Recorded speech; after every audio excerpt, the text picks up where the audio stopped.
My grandfather hadn't even been buried yet. We were still standing outside the chapel when my aunt said it. I deserve more of the inheritance. I have kids. Not quietly, not privately, not later. Right there, in front of everyone. Apparently, motherhood was a receipt she thought she could cash in. And because I don't have children, my grief counted less. She expected a negotiation. What she got was a very short will. The first time my aunt talked about Grandpa's money, his body wasn't even cold yet. We were still in the parking lot outside the chapel. People were hugging, crying, passing tissues around like tiny white flags. Someone had brought a tray of coffee that tasted like burned comfort. The sky was flat and gray, the kind that makes everything look like it's holding its breath. I was still hearing the pastor's voice in my head, still seeing the casket, still feeling that surreal numbness where your brain refuses to accept that a person who was always there can suddenly be nowhere. And then my aunt stepped in front of me like she owned the air. She didn't lower her voice. She didn't wait until we were alone. She didn't even pretend this was a sensitive moment. She looked straight at my dad, then at me, and said, "I deserve your inheritance more because I have kids." She said it like a fact, like gravity, like she was announcing the weather. My dad's face went slack. He stared at her the way you stare at someone who has just started speaking a language you don't recognize. I couldn't even process the sentence at first. My mind kept catching on the word deserve and looping back. Deserve because she has kids, not because she cared for him, not because she showed up, not because she loved him, because she reproduced. My aunt crossed her arms, as if she expected applause. "You know Grandpa would want his legacy to go where it matters," she continued. "To children, to family." I felt something cold settle behind my ribs. "We're family too," I said automatically. She gave me a tight smile, the kind that's technically polite but still somehow cruel. "Not the kind that continues," she replied. That hit like a slap because I knew exactly what she meant. She'd been taking little digs like that for years. I don't have kids, not because I'm career selfish, not because I hate children, not because I'm trying to rebel against tradition, because life didn't hand me that story easily. I'm not going to get into the medical details here, but imagine wanting something deeply, quietly, for years, and then having it used against you as a character flaw. My aunt knew. She knew, and she chose this moment. At Grandpa's funeral. My cousin, her oldest, stood a few feet behind her with his hands in his pockets, eyes down. He looked uncomfortable, like he wanted to sink into the pavement. Her younger kids were messing with their phones, bored, like this was just another adult event they had to survive. My aunt kept going anyway. "Plus," she added, "I actually need it." My dad's jaw tightened. "Need what?" he asked. "The help," she said, her voice rising slightly so other people would hear. "I have 3 kids, daycare, school, everything is expensive. And you too?" She glanced at me, then did a quick scan of my coat, my shoes, my handbag. "You're fine." Fine. That word again. Like stability means you're a public resource. I could feel heads turning. My grandma was near the cars, hugging a relative. My mom's sister was close enough to hear now. 2 of Grandpa's old friends were watching with that awkward horror people get when they're witnessing something they're not supposed to be involved in. My aunt didn't care. She fed off attention the way some people feed off air. "I'm just saying," she continued, "it would be selfish to take everything when you don't even have children to pass it down to." My dad stepped forward. "This is not the time," he said, voice low. She scoffed. "When is the time?" she snapped. "Because if I don't say it now, you'll try to lock everything down. You always do that. You always act like you're better because you're responsible." Her voice hit that word responsible like it was an insult. I felt my hands trembling, not from fear, but from rage I didn't know where to put. Grandpa hadn't even been buried yet, and she was already trying to divide his life into parts she could claim. I took a breath, slow, controlled. "Aunt Linda," I said, and my voice surprised me with how steady it sounded. "This isn't a conversation we're having here." Her eyes narrowed. "Oh," she said, mock sweet. "So you're in charge now?" I didn't answer, because anything I said would become fuel. My dad put a hand on my shoulder. "We're leaving," he said to her, not asking. My aunt laughed. "Run away," she called after us. "But you can't hide from what's fair." Fair. Another word she used like a weapon. We walked toward our car, and I could feel the weight of the moment sinking in behind me. Not just grief now, but this new layer of bitterness. My dad didn't speak until we got inside and closed the doors. Then he exhaled through his nose like he was trying to keep something contained. "She couldn't wait," he muttered. I stared out the windshield at the chapel doors, at the people still gathered, at my aunt standing there with her arms crossed like a general after a battle. "She planned that," I said quietly. My dad nodded once. "Your grandfather knew," he said. "What?" He looked at me, eyes tired. "He knew she'd do something like this," he said. "That's why he made arrangements." My stomach tightened. "What arrangements?" My dad hesitated, then said, "He changed his will last year." The words landed with a strange mix of relief and dread. Relief because Grandpa had seen her. Dread because I knew what would happen when she realized she couldn't bully her way into control. My phone buzzed. A message from my aunt. "Aunt Linda, we need to talk ASAP. Don't try to cut me out. I have rights." Rights. At a funeral. I looked at my dad. "This is going to get ugly," I said. He didn't disagree. He just stared ahead and whispered, almost like a prayer, "Let it. Your grandfather wanted it clear." That was the first time I realized the will reading wasn't going to be emotional. It was going to be a verdict. The group chat started that night, not even 24 hours after the funeral. Aunt Linda created a new one, family estate discussion, no subtlety, no shame. She added everyone, my dad, my mom, me, my cousins, 2 aunts, even my grandma. Her first message was long. "Aunt Linda, I think we need transparency before lawyers get involved. Grandpa always cared about fairness. I've sacrificed a lot raising 3 children. It would only be right if the estate reflects that." Sacrificed? As if the rest of us had been on vacation. My dad didn't respond. I typed, erased, typed again, erased again. Then she sent another message. "Aunt Linda, I'm not trying to fight. I just don't want decisions made behind closed doors." That one was strategic. She was framing us as secretive, like we were plotting. My cousin, her oldest, replied with a simple, "Mom." Just that. Nothing else. I could almost hear the embarrassment in the ellipsis. She ignored him. Instead, she sent a screenshot of a daycare bill, then another of a tuition payment, then a grocery receipt. "I'm drowning," she wrote, "while some of us have savings and no dependents." There it was again. No dependents. Like my life had less gravity. I finally responded. "This is not how estates are handled." She replied instantly. "It is when family cares about each other." I stared at the phone. Grandpa had cared about her. That's the part she conveniently erased. He'd loaned her money multiple times, helped with her mortgage when she and her husband were behind, paid for my cousin's first car. He never made it public. He just did it. But she always treated generosity like entitlement, like a recurring payment plan. My dad called me that evening. "She's already been to the house," he said. "What?" "She showed up this afternoon," he said. "Asked for the spare key." My heart started pounding. For what? She said she wanted to secure sentimental items. I almost laughed. Secure. "She doesn't get to do that," I said. "She thinks she does." Of course she did. Because in her mind, kids were currency. And she had the highest denomination. The next day, the lawyer called. Calm voice. Professional. "We'll be reading the will on Thursday," he said. "All immediate family is requested to attend." Immediate family. I could already picture my aunt's posture in that conference room, confident, prepared to negotiate. The night before the reading, she called me directly. I didn't answer at first. She left a voicemail. "I think we should talk before tomorrow," she said. "Privately. No lawyers, no drama." No lawyers. Interesting.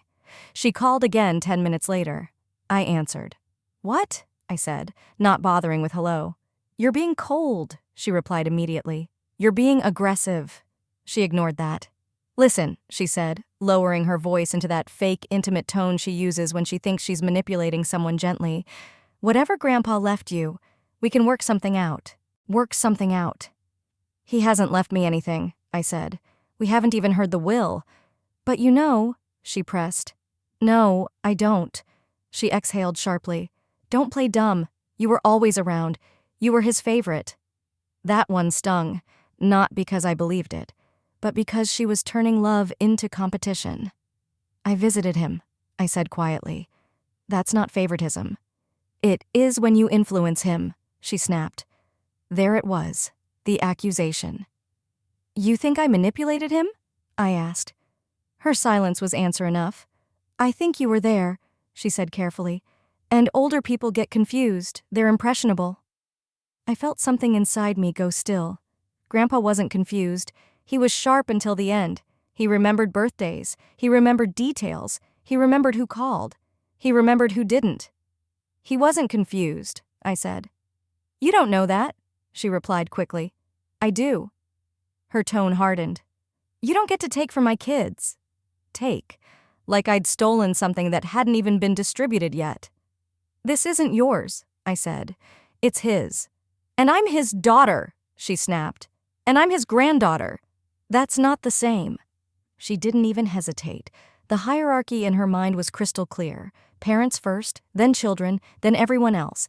And if you didn't have kids, you were at the bottom. You don't understand, she said, voice shaking now. I have responsibilities, real ones. I do too. No, you don't, she shot back. The words hung between us. No, you don't. In her mind, my life didn't count the same. My grief didn't weigh the same. My existence didn't extend beyond myself. I'm not discussing this, I said. You have to, she insisted. Because if you try to cut me out tomorrow, I will fight it. I will challenge everything. You can do whatever you want, I said calmly. She went quiet. Then she said something that surprised me. You always thought you were better than me. I blinked. What? You had more time, she continued bitterly. More freedom, more opportunities. I was raising kids while you were building a life. That wasn't entirely wrong, but it also wasn't my fault. You chose that, I said gently. She let out a hollow laugh. Must be nice, she muttered. There it was, resentment, not just about money, about paths, about choices, about outcomes. I didn't take anything from you, I said.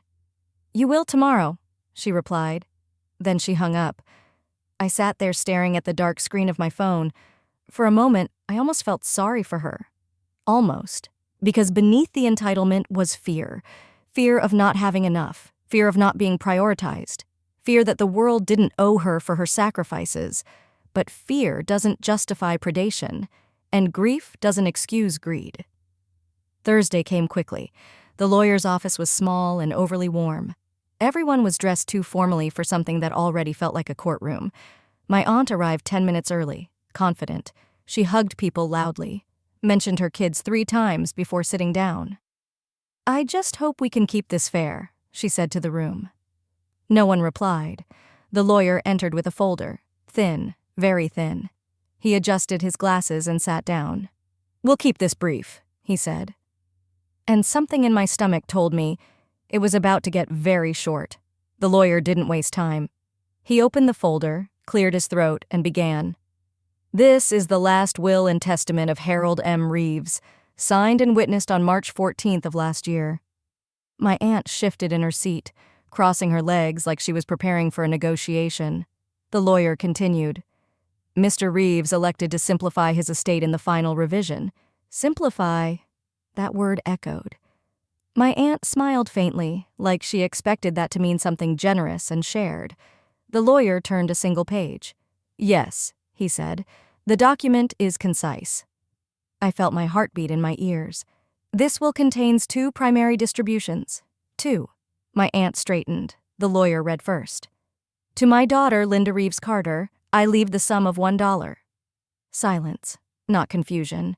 Silence so thick it felt engineered. My aunt blinked. Excuse me? She said too quickly. The lawyer didn't look up. The sum of $1, he repeated. This is intentional and symbolic to acknowledge relationship and prevent dispute. Prevent dispute? My aunt's face drained of color. That's ridiculous, she snapped. The lawyer continued, unbothered. In addition, Mrs. Carter has previously received documented financial support totaling. He named the number. It was high, very high. Mortgage assistance, car payments, tuition, direct transfers, checks, all listed, with dates. The room shifted. I saw my cousin's jaw drop.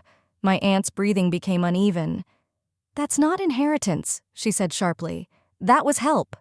"Yes," the lawyer replied calmly, "which Mr. Reeves considered part of your allocation during his lifetime." There it was. Grandpa had kept records, meticulous ones. The lawyer turned the page. "The remainder of the estate, including the house, savings accounts, and personal investments, is left to—" He paused only briefly. "To my granddaughter, Emily Reeves." My name, clear, direct, not split, not conditional, not negotiated. The air left my lungs. My aunt made a sound I had never heard from a human before, something between a gasp and a choke. "That's not possible," she said immediately. "That's not legal." "It is," the lawyer replied. "You manipulated him." She turned toward me, eyes blazing. "I did not," I said quietly. "He was old," she shouted. "He didn't understand." The lawyer folded his hands. "Mr. Reeves updated this will after a private consultation," he said. "He was evaluated as fully competent. We also have video documentation of his statement if needed." Video documentation. My aunt's mouth opened, then closed. "You're lying," she said weakly.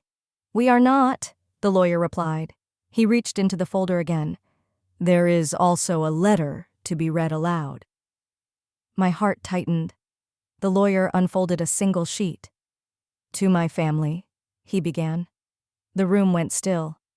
"If you are hearing this, then I am no longer around to say it myself." I swallowed hard. "I have watched how each of you shows up in my life, some of you with presence, some with expectation."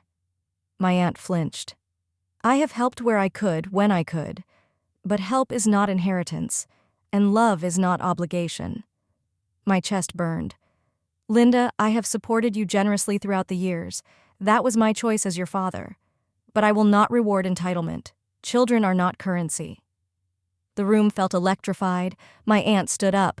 "This is insane!" she shouted. "He would never say that." The lawyer continued. "Emily showed up when there was no audience. She listened when I repeated myself. She helped without asking what she would get in return." I felt tears slide down my face before I realized they'd started. "This decision is not punishment. It is clarity." My aunt slammed her hand on the table.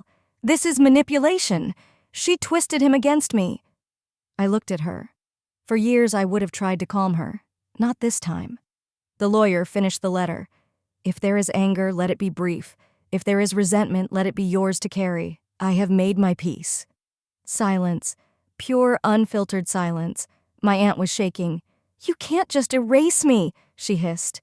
"No one erased you," my dad said quietly. "He documented you." That landed harder than anything else had. My aunt turned on him. "You're happy about this," she accused. "You're letting her steal from my kids." I stood up slowly. "I didn't steal anything," I said. "You don't need it," she screamed. "You don't have children." "There it is," I said. She froze. "That's what this is about." She stared at me, breathing hard. "I deserve more," she whispered. "No," I said. "You don't." The room felt like it had tilted. My cousin looked like he wanted to disappear. My grandma was crying quietly. The lawyer closed the folder. "This concludes the reading." Very short, very final. My aunt grabbed her purse violently. "This isn't over," she spat. "I will fight this." "You're free to consult counsel," the lawyer replied calmly. "But the will is airtight." Airtight? I felt something inside me settle. Not triumph, not joy. Something steadier. Finality.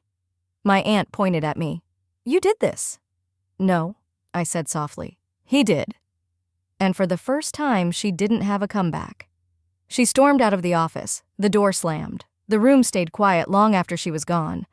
I looked at the letter in the lawyer's hands.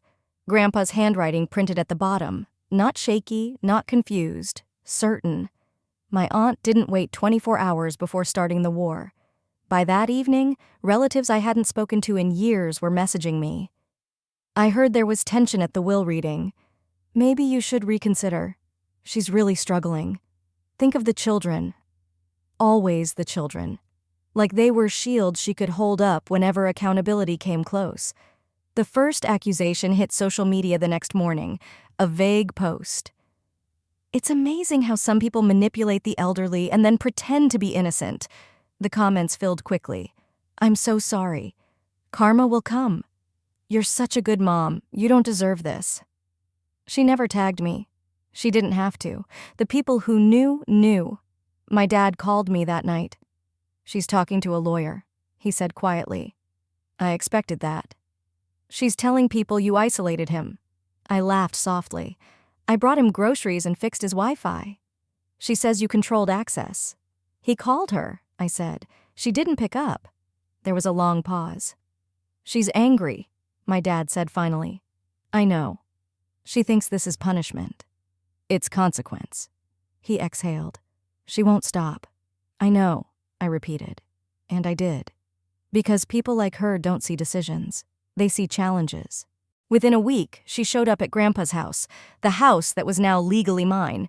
She stood on the porch, pounding on the door like she expected me to open it and hand her keys. I didn't open it. I called through the door.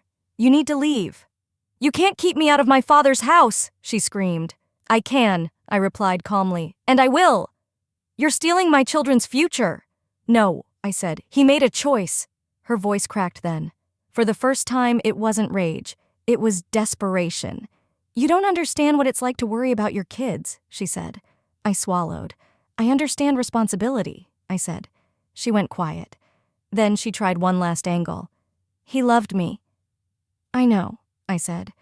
That seemed to confuse her, because she expected denial. "He loved you," I continued.